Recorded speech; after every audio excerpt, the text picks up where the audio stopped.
CPP chairperson Sonia Gandhi ji और leader of opposition Rahul Gandhi कैसे देखें? देश जानता है 1937 की अखबार है नेशनल हेराल्ड। आजादी के 10 साल पहले वाली अखबार का नाम है नेशनल हेराल्ड। अंग्रेजों से लड़ने के लिए अखबार है नेशनल हेराल्ड। जब ये संघी अंग्रेजों की मुखबरी कर रहे थे ना, तब पंडित जवाहरलाल नेहरू जी ने ये नेशनल हेराल्ड अखबार अंग्रेजों से लड़ने के लिए खोली।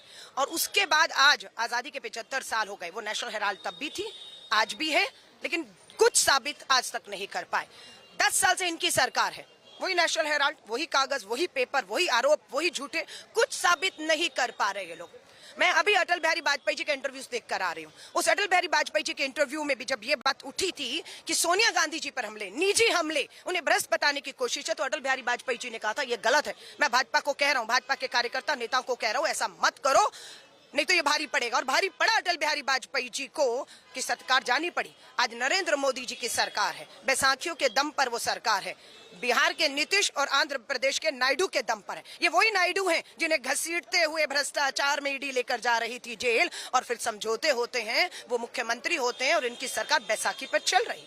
राहुल गांधी जी आज गुजरात में, कांग्रेस का महाधिवेशन गुजरात में होता है, और गुजरात में चुनौती संसद में खड़े होकर अमित शाह मोदी जी को आंखों में डालकर दी है कि हम गुजरात को न्याय दिलाएंगे, हम गुजरात में आपको हराएंगे। ये बौखलाहट है कि किसी तरह भी अब राहुल गांधी जी को गुजरात जाने से रोका जाए, बिहार जाने से रोका जाए, देश में जाने से रोका जाए, उन्हें इनमें उलझाया जाए। वो उलझने वाले नहीं है।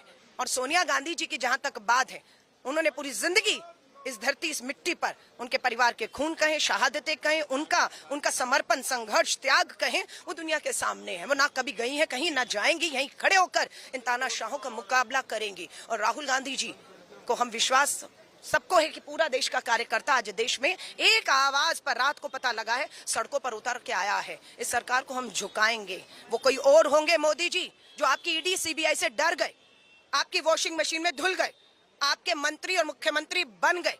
ये राहुल गांधी हैं, इनकी रगों में गांधी का खून है। आरएसएस और गोडसे का खून नहीं है गद्दारी वाला। ये इस मिट्टी में मिल जाएंगे पर झुकेंगे नहीं। नरेंद्र मोदी जी, ये ईडी और इन संवैधानिक संस्थाओं का दुरुपयोग बंद करिए। देश की ज्वलंत मुद्दों पर ध्यान लाइए। आज बेरोजगारी, आज महंगाई, आज वाराणसी में गैंग रेप होता है आपके संसदीय क्षेत्र में, किसान तरस से न्याय मांग रहा है, आदिवासी, आपको किसी की चिंता नहीं है। आप विवादित बयान देकर आज भी विवादित बिलों पर लाकर देश का ध्यान भटकाना चाहते हैं, राहुल गांधी जी को खामोश करना चाहते हैं। यही आपकी सबसे बड़ी भूल और आपकी उल्टी गिनती शुरू करेगी।